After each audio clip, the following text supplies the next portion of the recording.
Tumis pare sama udang.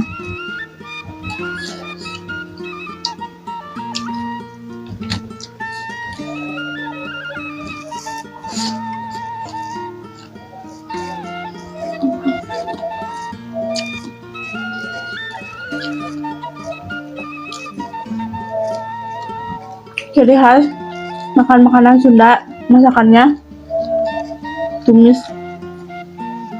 Kalau masakan ada tumis, berarti itu asli Sunda.